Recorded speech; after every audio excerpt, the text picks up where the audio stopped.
हरे कृष्णा। मैं दुर्गा शर्मा। पिछले वीडियो में हमने नवग्रहों की एक श्रृंखला शुरू की थी जिसमें ग्रहों के गुण, अधिकार क्षेत्र, व्यवसाय पर चर्चा की। साथ ही कुछ टिप्स भी शेयर किए जिसमें हम अपने ग्रह के अच्छे फलों को प्राप्त कर सकें। आज हम उसी सीरीज को आगे बढ़ाते हुए चंद्रमा ग्रह की बात करेंगे। पिछले वीडियो में हमने सूर्य ग्रह की बात की थी। आज हम चंद्रमा ग्रह की बात करेंगे। चंद्रमा के गुण, अधिकार क्षेत्र व व्यवसायों को जानेंगे। साथ ही ये भी जानेंगे कि क्या क्या ऐसा ना करें जिससे कि हमारे चंद्रमा के फल खराब ना हो। हमें चंद्र ग्रह से अच्छी ऊर्जा की प्राप्ति हो, इसके लिए हमें कुछ छोटी छोटी मगर काम की बातों को ध्यान रखना जरूरी होता है। ज्योतिष में सूर्य को राजा माना गया है और चंद्रमा को मातृकारक ग्रह माना गया है। ये स्त्री कारक ग्रह है। चंद्रमा सबसे अधिक गति वाला ग्रह है और उसकी गति बहुत तेज है। इसी कारण वह एक राशि में 2 या 2.5 दिन तक ही रहता है। बाकी अन्य कोई भी ग्रह इतनी जल्दी राशि परिवर्तन नहीं करते। बात करें शरीर पर अधिकार की कि हमारे शरीर पर चंद्रमा का अधिकार कहाँ कहाँ है। चंद्रमा को मन का कारक भी कहा गया है। मन पर चंद्रमा का ही अधिकार है। हमारे अंदर जो मन है वो सबसे ज़्यादा गति वाला है। वो एक पल में न जाने कहाँ कहाँ पहुँचता है और उसी मन पर चंद्रमा का अधिकार है। चंद्रमा मन तथा बहती चीज़ों पर भी अधिकार रखता है। हमारे शरीर में जो बह रही है चीज़ें, जैसे खून, जो तरल पदार्थ हैं, खून है, रक्त है, मूत्र है, पाचक रस हैं, जो भोजन को पचाने के लिए रसों का स्त्राव होता है, वो सभी चंद्रमा के अधिकार में आते हैं। रात्रि में कुदरती रोशनी हमें चंद्रमा से ही प्राप्त होती है। अतः चंद्रमा हमारी दृष्टि नेत्र पर भी अधिकार रखता है। दृष्टि की बात करें, नेत्रों की बात करें तो हमारे नेत्रों पर एक पर सूर्य का अधिकार है और दूसरे पर चंद्रमा का। जैसे पुरुषों की बाईं आंख पर चंद्रमा का अधिकार होता है और स्त्रियों की दाईं आंख पर चंद्रमा का अधिकार है, जबकि पुरुषों की बाईं आंख पर सूर्य देव का अधिकार है और महिलाओं की बाईं आंख पर सूर्य देव का अधिकार है। हमारे दोनों नेत्रों में दृष्टि सूर्य व चंद्रमा से ही है।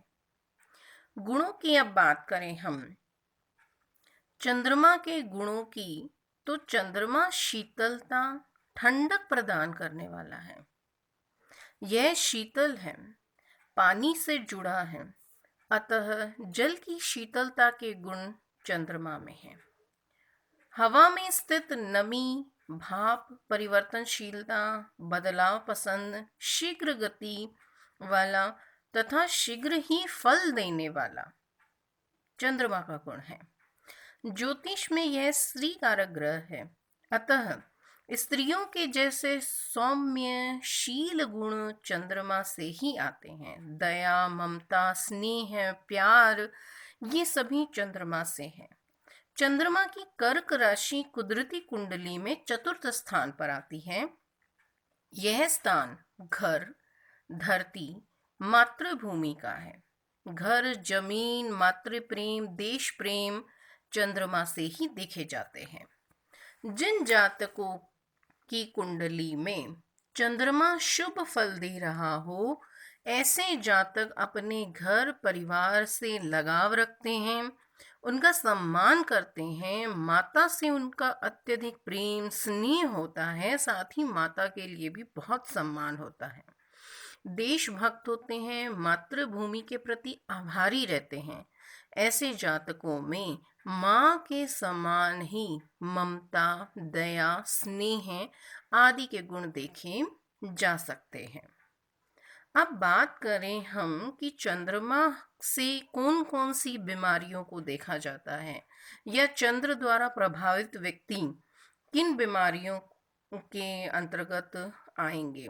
कि जैसे चंद्रमा हमारे शरीर पे अधिकार रखते हैं, तो जब भी चंद्रमा के फल खराब होंगे या चंद्र किसी अच्छी स्थिति में नहीं है, अच्छे भाव में नहीं है, तो वहाँ वह विपरीत फल भी देता है। हमारे शरीर के जिन जिन हिस्सों पर चंद्रमा का अधिकार होता है या चंद्रमा उनको प्रभावित करता है, वो है कि चंद्रमा का मन पे अधिकार है। अतः जिन जातकों का चंद्रमा शुभ फल प्रदान ना कर रहा हो, ऐसे जातक मनोरोग से प्रभावित होते हैं। चिड़चिड़ापन, उन्माद, अजीब सा बर्ताव करना आदि परेशानियों से ऐसे लोग घिरे हुए होते हैं। साथ ही चंद्रमा का पाचक रस पे भी अधिकार है, जो भोजन को पचाने में सहायक होते हैं। पाचक रस उन पे अधिकार है। तो अगर चंद्रमा शुभ फल नहीं दे रहा है तो हमें हाजमे की शिकायत होगी, खांसी, जुकाम, कफ, गले से जुड़ी बीमारियां, टॉन्सिल आदि। साथ ही लकवा, दमा, शराब के सेवन से होने वाली बीमारियां, मंद बुद्धि, मन का एकाग्र न होना, मन एक जगह नहीं लगना, मन का एकाग्र न होना और अत्यधिक चंचल होना, ये सभी हम चंद्रमा से देखेंगे। जब भी ग्रह दशाओं में परिवर्तन होता है और उस समय चंद्रमा अगर अच्छी स्थिति में ना हो, तो व्यक्ति को इस प्रकार की परेशानियों से सामना करना पड़ सकता है। अब बात करें चंद्रमा से जुड़े कारोबार की। यदि जातक की कुंडली में चंद्रमा बहुत अच्छा व शुभ फलदायी हो, साथ ही 7th हाउस भी जो व्यापार का घर है, वो आपको व्यापार करने की इजाजत दे कि आप व्यवसाय कर सकते हैं, तो आप चंद्रमा से संबंधित कौन कौन से व्यवसाय कर सकते हैं।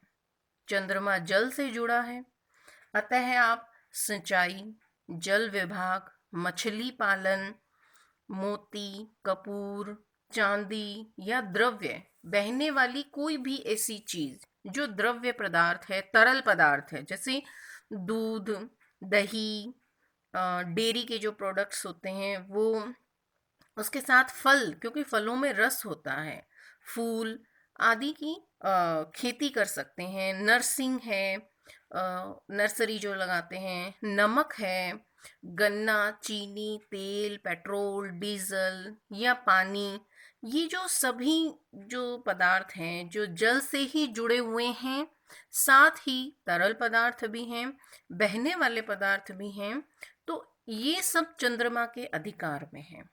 तो आप इनके व्यवसाय कर सकते हैं, ये या इन जगहों पे आप नौकरी प्राप्त कर सकते हैं, तो यहाँ आप काम कर सकते हैं। साथ ही नौसेना को भी इसी में देखा जाता है, क्योंकि वो भी जल से ही जुड़ी हुई है, तो वहाँ भी आप अपनी सेवाएं दे सकते हैं। चंद्रमा का पानी, रस व बहती हुई जो चीज़ें हैं, तरल पदार्थ हैं, उन सभी पे अधिकार है। तो आप ऐसी चीज़ों से जुड़े व्यवसाय, नौकरी कर सकते हैं।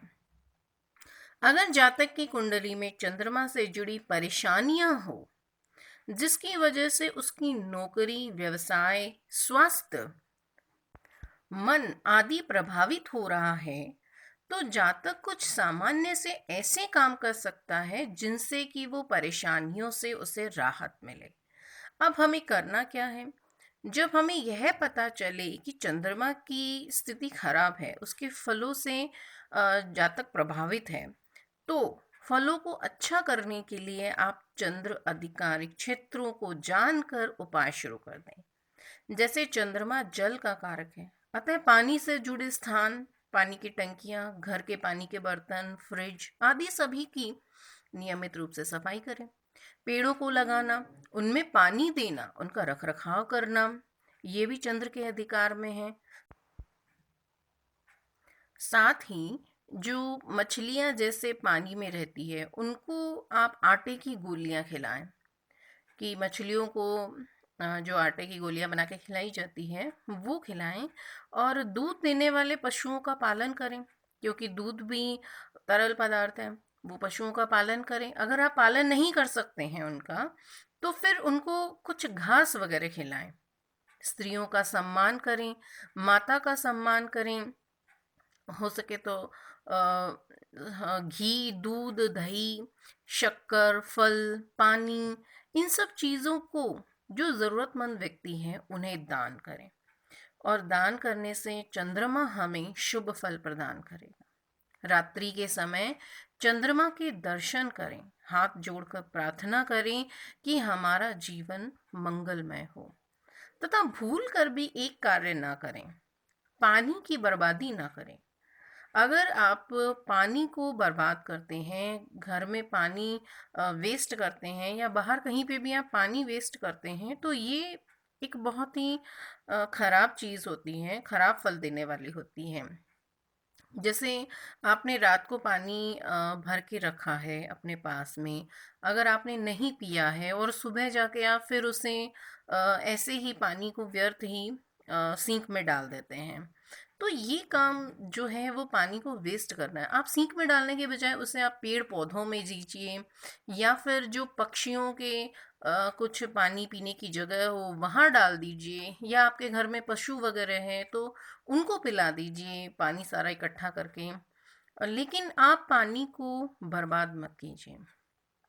तो ये कुछ ऐसी छोटी छोटी सी बातें होती हैं जो व्यक्ति नॉर्मली ध्यान नहीं रखता है, लेकिन उसके फल धीरे धीरे ऐसे इकट्ठे होते जाते हैं जो उसे अच्छा फल नहीं देते हैं, उसके जीवन को प्रभावित करते हैं। और अगर आप इन छोटी छोटी बातों का ध्यान रखते हैं, तो वो ही छोटी छोटी बातें आपके जीवन को अच्छा बनाती जाती है। धन्यवाद।